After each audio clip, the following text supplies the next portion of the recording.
Hello friends, मैं हूं आशीष गुर्जर। आप सबका फिर से एक बार स्वागत है हमारी educational YouTube channel the Gurjar गुरु पे। थोड़ा चेंज किया इस बार। नाउ ओके फ्रेंड्स, तो आई होप कि आप लोग सब अच्छे होंगे, हेल्दी होंगे, घर पे ही होंगे।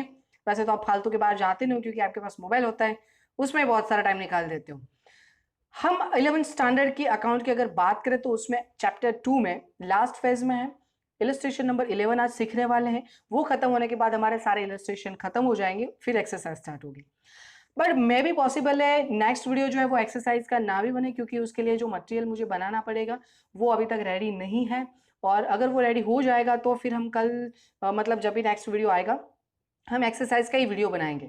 बट अगर मटेरियल रेडी नहीं हुआ तो हम स्टैटिस्टिक का चैप्टर 2 स्टार्ट करने वाले हैं, जो आप बहुत टाइम से डिमांड कर रहे हो सर चैप्टर 2। पर मेरी एक थ्योरी है कि हम क्या कर रहे हैं कि पहले अकाउंट का एक चैप्टर लिया तो वो पहले पूरा कंप्लीट करते हैं, फिर स्टेट का चैप्टर लिया तो वो पूरा कंप्लीट करते हैं, ताकि आपकी लिंक ना टूट जाए।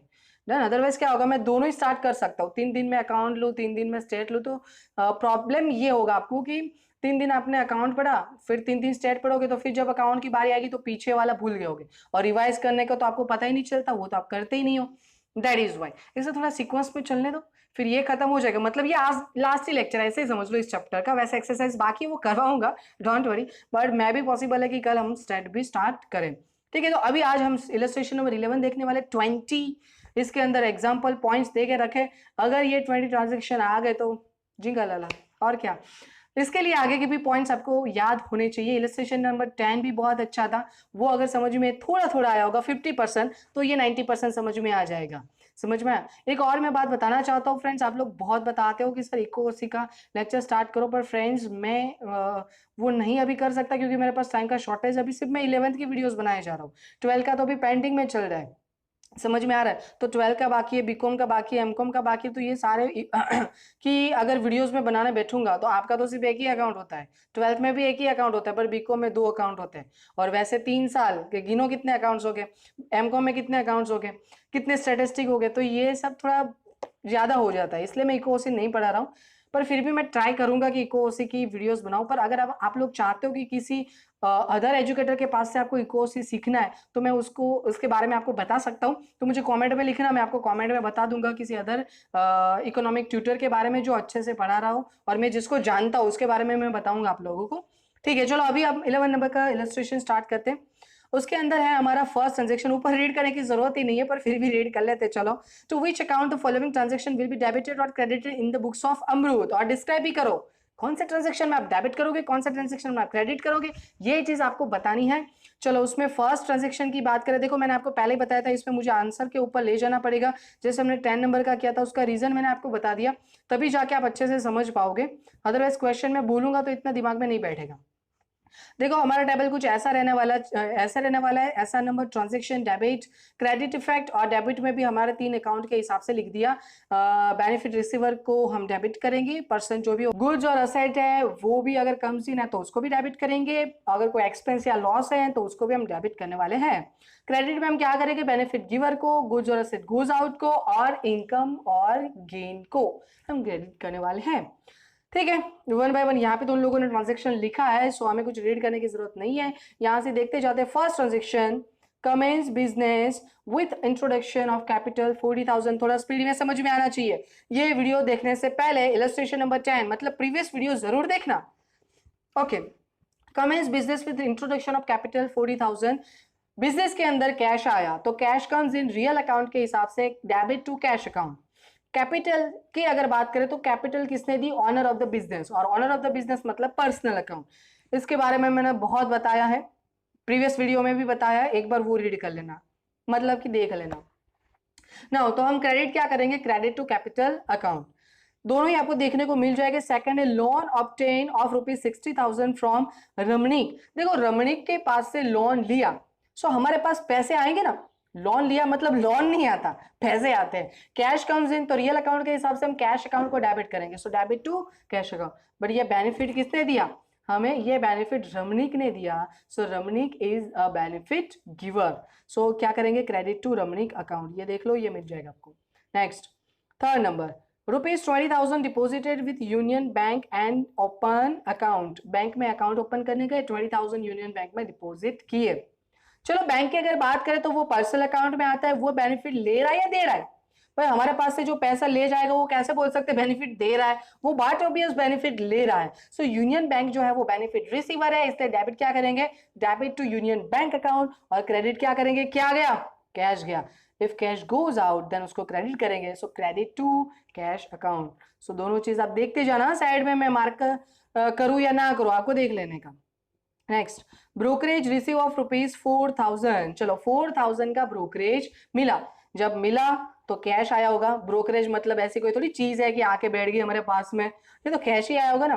सो कैश कम्स इन, तो जब भी कैश आता है तो रियल अकाउंट के हिसाब से हम उसको क्या करते हैं, डेबिट करते हैं। सो क्या लिखेंगे, डेबिट टू कैश अकाउंट।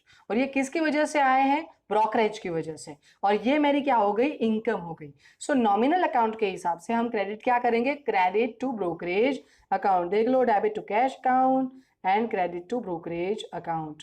समझ में आया? ऊपर कॉलम भी मैच करते जाना, मैं जो बोल रहा हूँ वही मिलेगा आपको, नॉमिनल मिलेगा, रियल मिलेगा, जो बोल रहा हूँ वो। टाइम बचे इसलिए मैं मार्क नहीं कर रहा हूँ।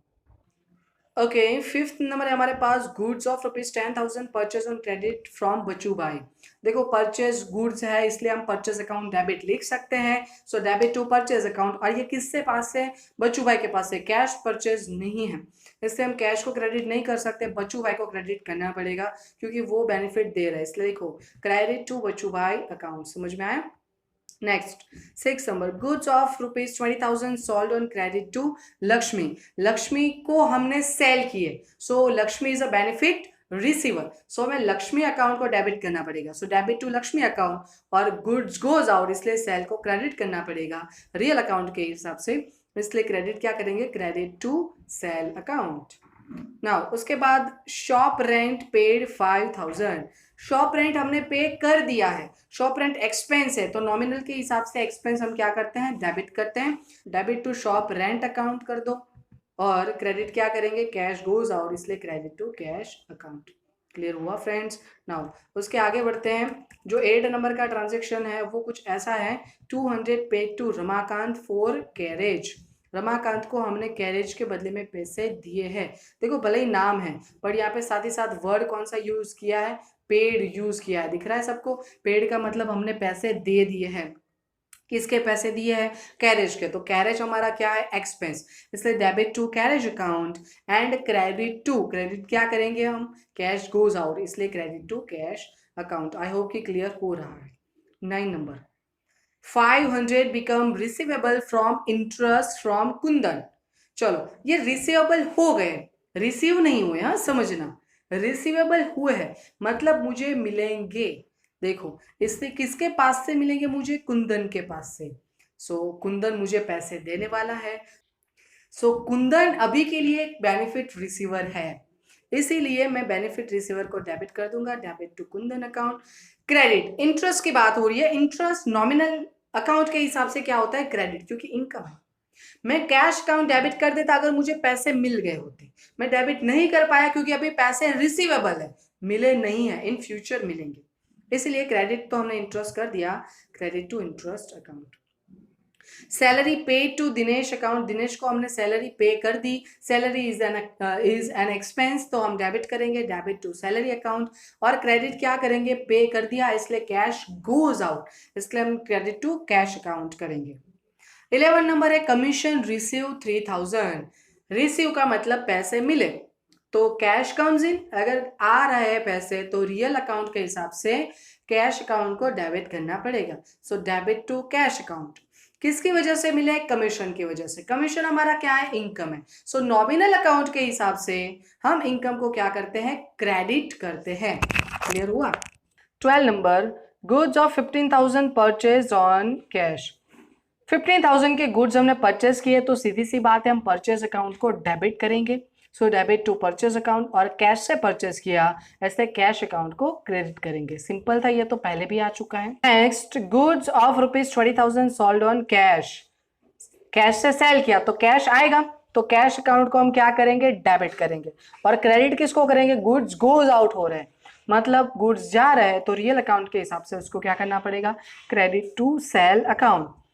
नेक्स्ट, व्हीकल परचेज ऑफ ₹10,000, 10,000 का व्हीकल परचेज किया। देखो मैंने आपको पहले ही बताया था, परचेज हो तो सिर्फ गुड्स का परचेज है तो ही परचेज लिखेंगे, व्हीकल मतलब असेट हो गई, तो आप डेबिट किसको करेंगे, व्हीकल को ही करेंगे क्योंकि ये असेट हुआ, रियल अकाउंट में ही आएगा। So debit to vehicle account और credit to cash account. Furniture 20,000 purchase from Raj furniture mart. देखो फर्नीचर परचेज किया तो हम परचेज डेबिट नहीं करेंगे, फर्नीचर को डेबिट करेंगे। देखो डेबिट टू फर्नीचर अकाउंट मिल गया, डेबिट टू फर्नीचर अकाउंट। और फर्नीचर मार्ट, राज फर्नीचर मार्ट के पास से परचेज किया, मतलब कैश नहीं किया, इसने हमें बेनिफिट दिया। Raj furniture mart is a benefit giver, इसलिए हम इसको क्या करने वाले, क्रेडिट करने। सो देख लो, आपको पर्सनल अकाउंट के हिसाब से क्रेडिट मिलना चाहिए, पर ये पर्सनल अकाउंट में शायद नहीं लिखा, ये गलत है, रियल में नहीं आएगा, ये बाजू के इस कॉलम में लिख देना है आपको, ये वाले कॉलम में, तो ये मिस्टेक हो गई है, प्रिंटिंग मिस्टेक, कोई बात नहीं। चलो अब 15 हो गए हमारे पॉइंट्स। अब देखते हैं हम 16 नंबर से, 16 नंबर का पॉइंट है, Lakshmi return goods of ₹400। Lakshmi ने 400 का गुड्स रिटर्न किया, इसका मतलब मैंने पहले सेल किया था, वो अब रिटर्न आ रहा है, तो सेल्स रिटर्न। सेल को अगर हम क्रेडिट करते तो सेल्स रिटर्न को क्या करेंगे, डेबिट, क्योंकि गुड्स कम्स इन, इसीलिए देखो गुड्स आए तो हम अब तक से परचेस को डेबिट करते थे, बट अब सेल रिटर्न भी होगा। सो डेबिट क्या करेंगे, debit to sale return account, और क्रेडिट किसको करेंगे, किसने दिया भाई, तो credit to Lakshmi account, simple. Now goods of 500 return to Bachchu भाई, अब हम रिटर्न कर रहे हैं, अगर सेल रिटर्न है तो सेल रिटर्न को डेबिट किए जा रहे हो, तो परचेज रिटर्न को क्या करेंगे हम, क्रेडिट। देखो क्या कितना सिंपल है, एक का डेबिट होगा तो दूसरा आपको ऑटोमेटिक समझ में आ जाएगा। तो डेबिट किसको करेंगे, तो डेबिट टू बच्चू भाई अकाउंट और क्रेडिट टू परचेज अकाउंट, तो ये चीज ध्यान में रखना। Next, withdrawn ₹2,000 from union bank. Union bank में से हमने पहले डिपॉजिट किए थे, अब उठा रहे तो पैसे हमारे पास आएंगे तो कैश कम्स इन, तो रियल अकाउंट के हिसाब से हम क्या करेंगे, debit to cash account, but bank is benefit giver, so nominal account के हिसाब, सॉरी पर्सनल अकाउंट के हिसाब से हम बैंक को क्या करेंगे, क्रेडिट करेंगे। सो देखो क्रेडिट टू यूनियन बैंक मिल गया। नेक्स्ट 19 नंबर, ₹300 पेड फॉर पोस्टेज। पोस्टेज के 300 पे किए, postage is an expense, so debit to postage account and cash goes out, इसलिए credit to cash account. I hope ये clear है। Last point, 200 paid for advertisement. Advertisement के 200 पे किए, advertisement is है ना एक्सपेंस, तो हम डेबिट टू एडवर्टाइजमेंट एक्सपेंस करेंगे, क्योंकि एक्सपेंस है, एज पर नॉमिनल अकाउंट ये डेबिट होता है, और पे कर दिया तो कैश गोज आउट, तो as per real account cash goes out, इसलिए हम उसको क्या करेंगे, क्रेडिट करेंगे, credit to cash account. Is that clear? I hope कि समझ में आ गया। फिर से एक बार अगर देख लिया है, समझ में आ गया तो भी इलस्ट्रेशन नंबर 10 मतलब प्रीवियस वीडियो और ये वीडियो फिर से देखो, पूरा का पूरा समझ में आ गया तो भी, क्योंकि दिमाग में बैठ जाएगा और फिर कभी नहीं निकलेगा। अगर फिर भी कोई क्वेरी है तो कमेंट में लिखिए, हम उसका वीडियो बना देंगे, और वीडियो अच्छा लगे तो लाइक करके शेयर कीजिए जिसको इसकी सबसे ज्यादा जरूरत है। और अगर आप इस चैनल पर नए हो तो सब्सक्राइब करके बेल आइकन प्रेस करना मत भूलिए, ताकि नए नए वीडियोस आप तक पहुंचते रहे। Thank you so much guys.